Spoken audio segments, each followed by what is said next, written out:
Hello, everybody. Welcome to our Homeschool Week 3 instructional video. In this video, I'm going to walk through each of the assignments that you're going to have to do this week. This week is a little different than we've been doing things the past 2 weeks. Instead of having a bunch of assignments done or assigned at the beginning of the week and then you can just do them whenever you want, we have recommendations now as to what day you should be doing each assignment so that you don't overwhelm yourself. Um, these assignments are now going to be counted towards your grade. How you're going to be graded hasn't exactly been figured out by the people in charge yet, but just know that these assignments aren't suggested anymore, they're mandatory. So they need to be done by the end of the week. Let's start. So on your Google Classroom page, if you go to classwork, you'll see Homeschool Week 3. At the top, you're going to see this video, but then next we have Map Monday. So we have all the days now divided by category. So Monday is Map Monday, Tuesday is Tut Tuesday for King Tut, Wednesday is World's Fair Wednesday, Thursday is Throwback Thursday, where you're going to be doing IXL assignments, and then Friday is Freeform Friday, where you can either catch up on assignments from earlier in the week or do a Go Formative if you've done everything already. So let's start with Map Monday. So for Map Monday, you guys are actually going to be making your own do nows. So based off of the ones that we always did in class every day, where you do 5 questions on the same map, you're going to be finding maps and making do nows of your own. So you're going to be coming up with the questions and giving the answers. So everyone has their own Google Slides to make it in. So if you go into the Google Slides, you'll see there are 10 slides already made for you, and all you need to do is put in the map that you're going to use, write in the question up at the top, put in the title of the map that you're using, and then on the next slide, put in the answer, just like we always have for the do nows. For this first week, where we made it pretty easy, you're just going to use the map that you found for your World's Fair thematic map assignment that you did last week. So all you need to do is take that map, put it in here, and then you're coming up with 5 questions about that map. So if you look all the way through, it goes up to question 5, and you need to come up with 5 different questions. Just like we have in class, the first 4 questions should be relatively easy. You can find them pretty easily by looking on the map. It may involve counting something. It may involve saying what color do you see in a certain spot.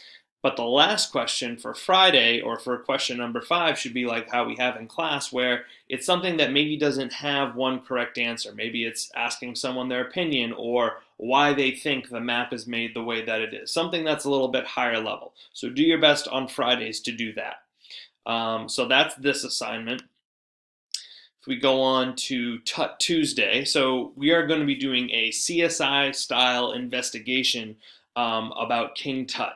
And it's going to involve you going into this Google Slides assignment.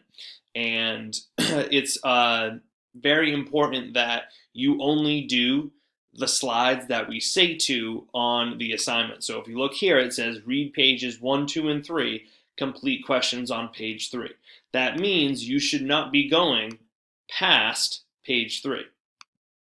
So we see we have reading to do on page 1, reading to do on page 2, and then reading to do on page 3 with answers here. You can type your answers right in the boxes here, okay? And then it also says that you should be zooming in by clicking view and then zoom in, because a lot of this text is going to be pretty small, okay? So the main thing is that for this week, you only do 1, 2, and 3. You read the text, you answer the questions about King Tut and if he was murdered or not.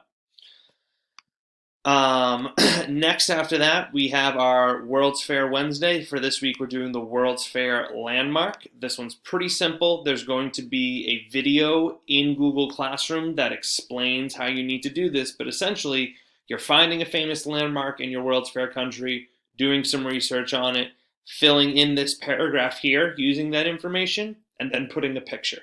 So it's pretty easy. After that, again, nothing really different here. For our Throwback Thursday, we have two IXL lessons. One's on early Mesopotamia. The other is on religion, or sorry, a region profile on East Asia. If you read here, it says please spend no more than 30 minutes on social studies IXL in total. So that means that if you only work on the first lesson and it's taking you a half hour and you haven't finished it yet, that's fine. You don't need to spend any more time on it, and you don't need to go on to the next one. So make sure you're only spending 30 minutes on these in total. And then the last thing is, like I kind of said before, Freeform Friday, you can catch up on anything that you haven't done for social studies or your other classes too. So if you're behind for your other classes, take some time, do those assignments. If you're completely done with everything, there's an optional Go formative assignment on women in ancient Egypt where you're reading and answering questions just like we did on the other Go formatives. So just to kind of sum everything up, remember, do this one day at a time. Don't try and do everything in one day. Space it out. Make sure you're giving attention to your other classes. Read the directions carefully on each assignment, and definitely watch any videos. You're probably going to have to come back and watch this video a couple times to fully understand what you need to do, especially for the Mat Monday and the Tut Tuesday. But just make sure that you're taking the time to do that so you don't mess it up in the first place and then have to redo it. Email me with any questions you have, but definitely take some time to look through the directions and make sure you've exhausted all other options before you email me. But of course, if you're really confused, you can always email me. And that is pretty much it. Good luck this week. I'll see you guys on the Zoom meetings in the mornings, and stay healthy.